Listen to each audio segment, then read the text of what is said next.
idea. Paimon just woke up and then we were here. Oh, Paimon's head is all dizzy.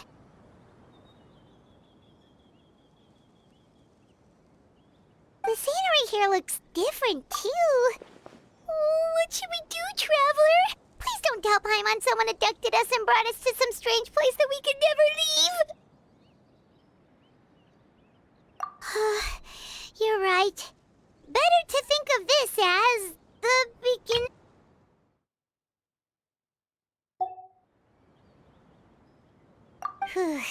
Thank goodness you're still here.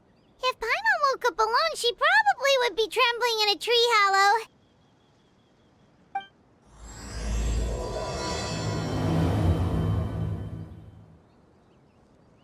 Let's follow this path for now. We might be able to meet someone and figure out what this place is all about.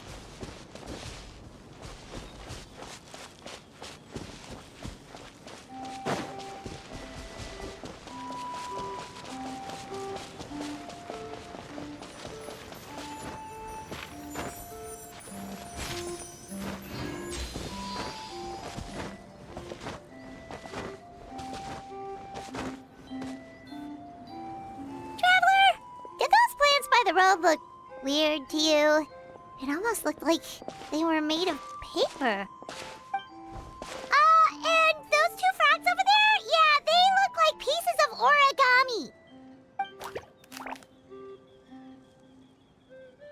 Oh, by the shade of a lotus leaf stream, don't tell me you forgot how to jump! I didn't forget, Firecracker. I'm just not sure if what I remember is correct. Next thing you know, you'll have forgotten how to sing, much less notate a score. You still remember why we call you Stream, don't you? Yeah, because I've got a great singing voice. Although these days, name seems more ironic than anything. Not just a great voice, one that evokes the gentleness of early morning dewdrops flowing into a spring. So cheer up and make the jump over. If you're still unsure, just use that roll of magic thread. I won't laugh, I promise. Now, don't tell me you've forgotten how to use that as well. I haven't forgotten everything, Firecracker. Your name, for instance. It's kind of hard to forget that you're named after your fiery temper. Now do me a favor and pipe down for a second. I'll be right over.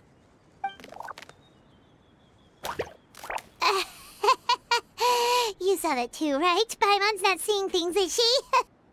This place is getting more confusing by the second. Anyway, why don't we go after those two frogs? They didn't look evil or anything. Plus, they might be able to help us out.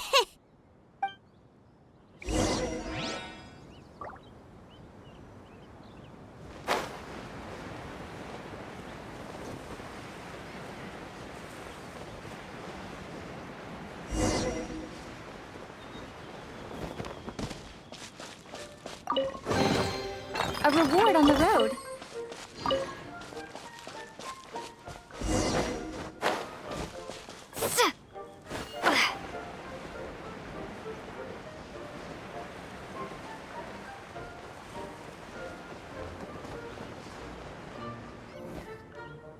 Guess we're not catching up to those frogs. They were so fast. Paimon couldn't even tell where they hopped off to in the end. Excuse me, honored travelers. Did you come from the Cliff of Prophecy, perchance? The chubby paper hamster just talked. Chubby?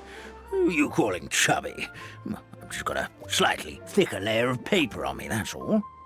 Allow me to introduce myself.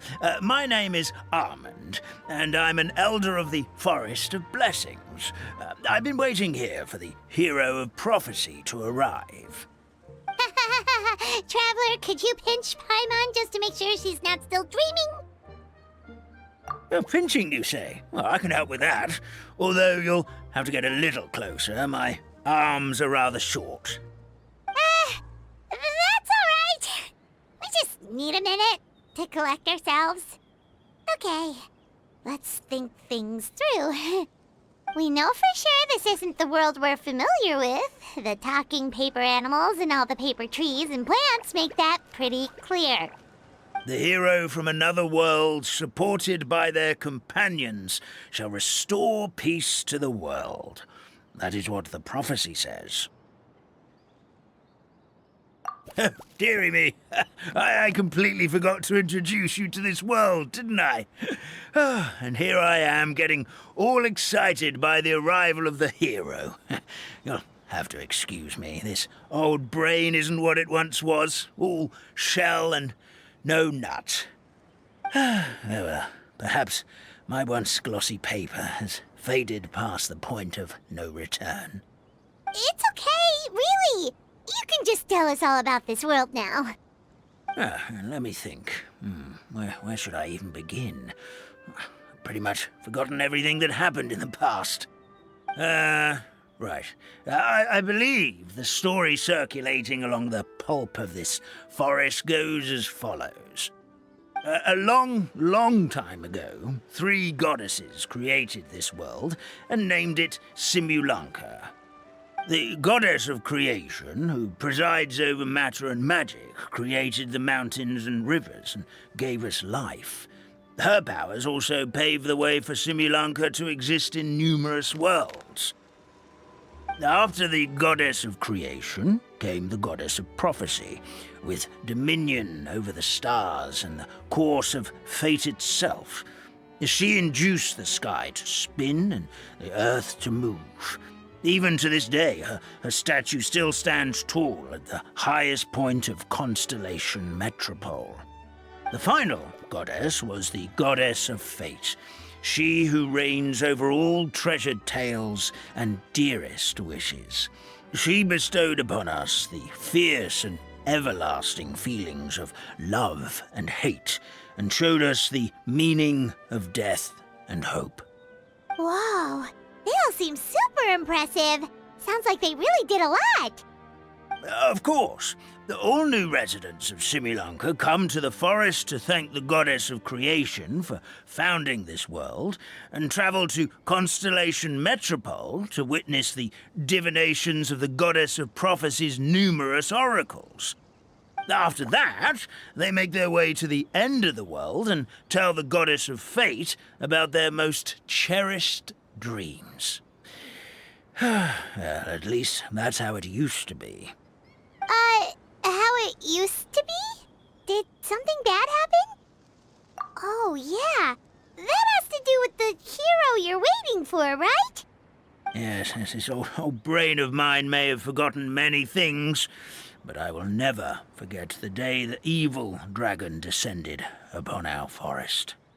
It came down from the skies in an ominous black mist and ravaged our homeland. Its gigantic footprints can still be seen in the kingdom of breezes and bells. We're incredibly fortunate that no one was hurt. Sounds terrifying. Terror doesn't stop there, I'm afraid. Ever since the attack, the Calligraphy Tavern in the forest has been closed. No one knows why, but it's a catastrophe of the highest order for us, forest dwellers. A catastrophe of the highest order? All because a tavern closed? If we were talking about Mondstadt here, Paimon might understand, but is it really all that serious? Good goddess of creation above. We'd take even the greatest flood over the closure of the tavern. Wet paper will dry out with time. Fallen trees can be restored. But the Calligraphy Tavern is the only source of the magic tonic that sustains all creatures in the forest. Magic what? Magic tonic. It was gifted to the forest by the goddess of creation herself. A special potion that helps us maintain our vitality. Well, our bodies will gradually crumple and become brittle until they eventually disintegrate entirely. Our colors will fade and we'll start to lose our memory until we can't even remember our own names. But wait, Grandpa Almond, does that mean you've already...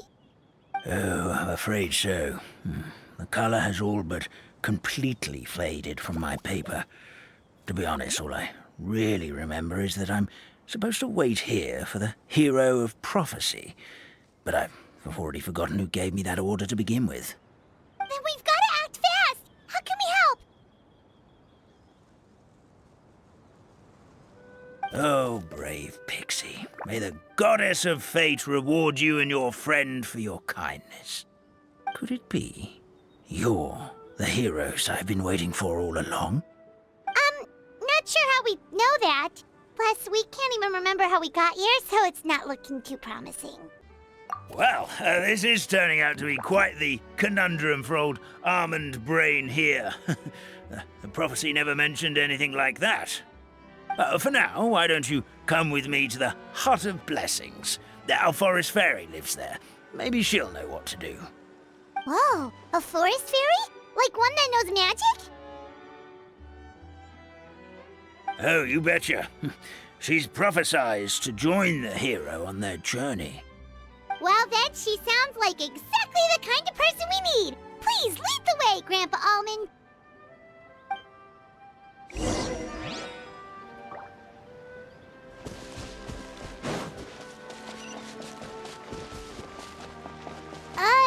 That meadow over there looks pretty strange.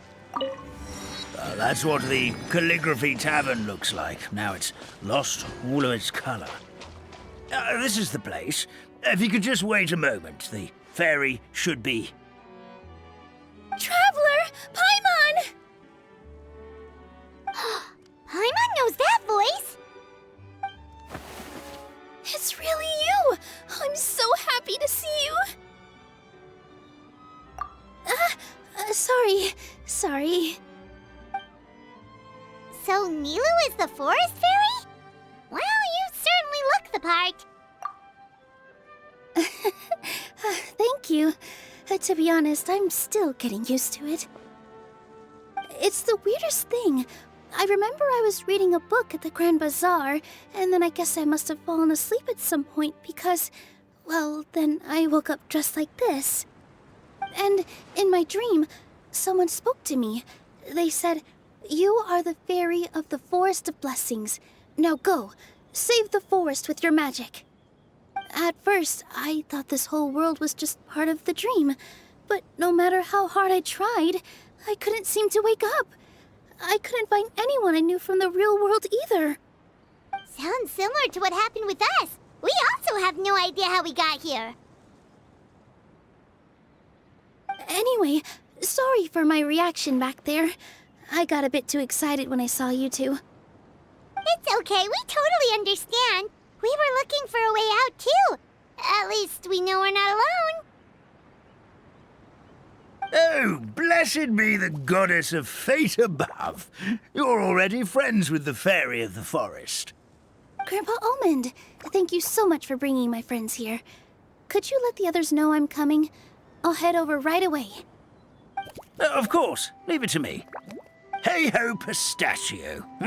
Today truly is a blessed day.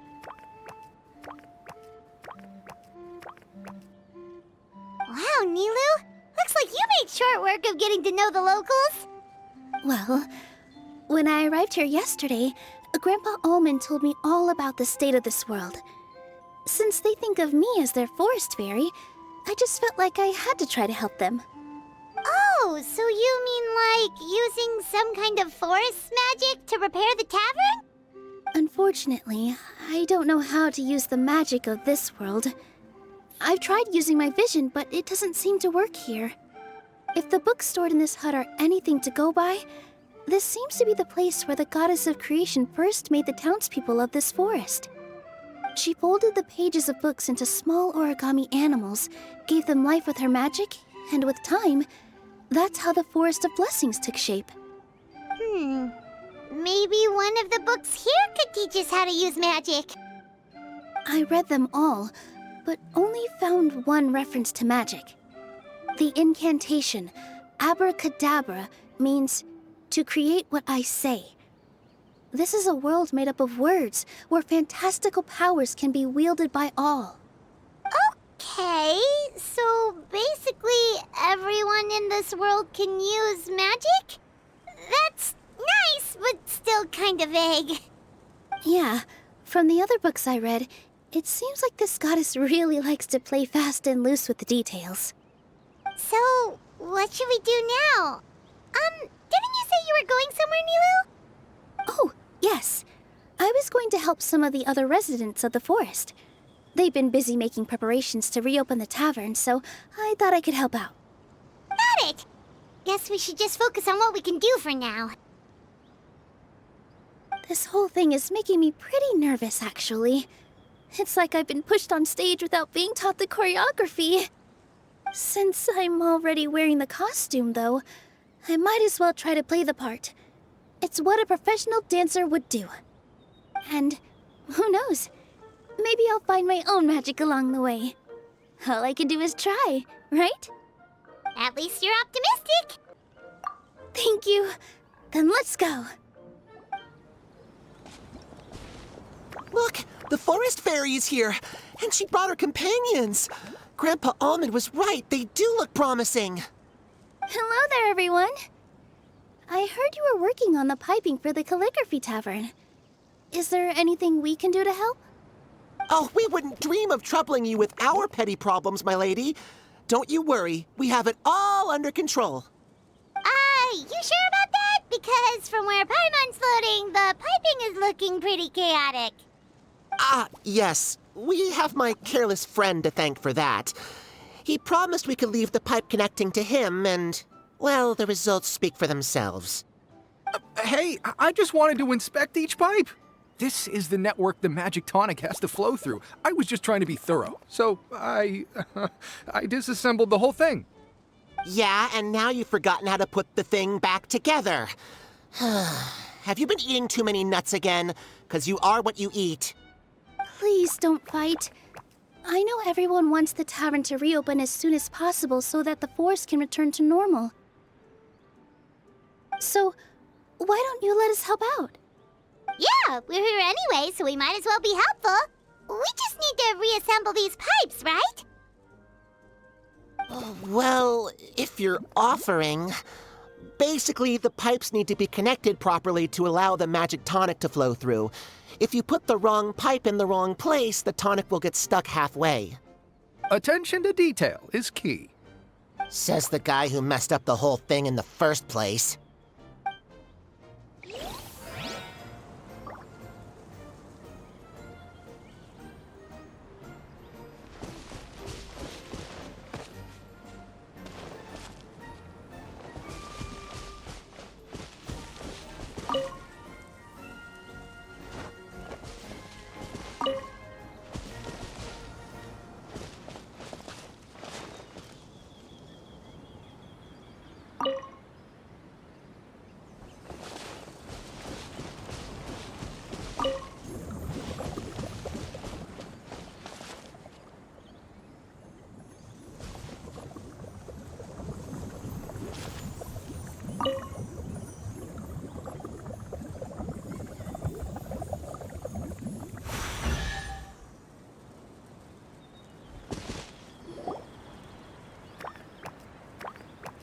Oh, amazing! You did it!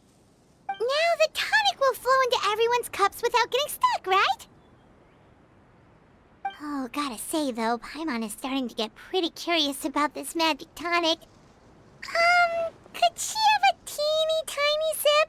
Just a little taste, please? It's not greed, it's curiosity. Well, if it's really just one sip, I guess that would be fine. Just be careful. This is one of the last cups left in the entire forest. We're supposed to save it for our research. Just a sip, promise. Okay, here goes. We won't... What was that? Oh, it's sticking to Paimon's tongue. Wait, is this just regular ink? Wait, does that mean what the legend says is true? The goddess of fate used ink to compose her stories on paper, and the goddess of creation used her power to bring those tales to life. No wonder the tavern is so important to the forest. Maybe the fading disorder occurs when the ink within the body dries up. That would explain why the beings here are forgetting their own stories. Oh. I'm not really sure I can really wrap my head around this conversation, but there's no need to get all worked up on our behalf, my lady. With the pipe installed, I'm sure the tavern will be up and running in no time. What do you mean, can't wrap your head around it? The fairy is recounting the story of how the goddesses gave us life. In fact, I've seen the goddess of creation with my own eyes. Really? Don't be ridiculous. There's no way you're old enough to have met her. We're the same age, and I think I would know considering we went to tell our wishes to the goddess of fate together. So stop talking a load of paper mache. Oh, fine. It was my grandfather, all right? He was the one that saw her. He said that one day after he finished work, he saw the goddess of creation grant us life with his own eyes. In her hands, she held the very paper used to form our bodies. She whispered something into the pages, and then suddenly a paper frog was born, ready to leap into the world. Oh, it was spectacular. Cut the theatrics, will you? You weren't even there. Wait, so that's it? Paimon thought creation magic would have a little bit more pizzazz. Oh, so in your world, the creation of life is a much showier affair? Huh, I'm learning something new every day. Well, that's not exactly what Paimon was trying to say. Magic doesn't have to be spectacular. That's enough out of you. All your boasting is confusing our kind fairy. Oh, no, it's all right. I actually think I understand the magic of this world a bit better now. Thank you. The honor was all ours, milady. Traveler, Paimon, we should make our way to the next location.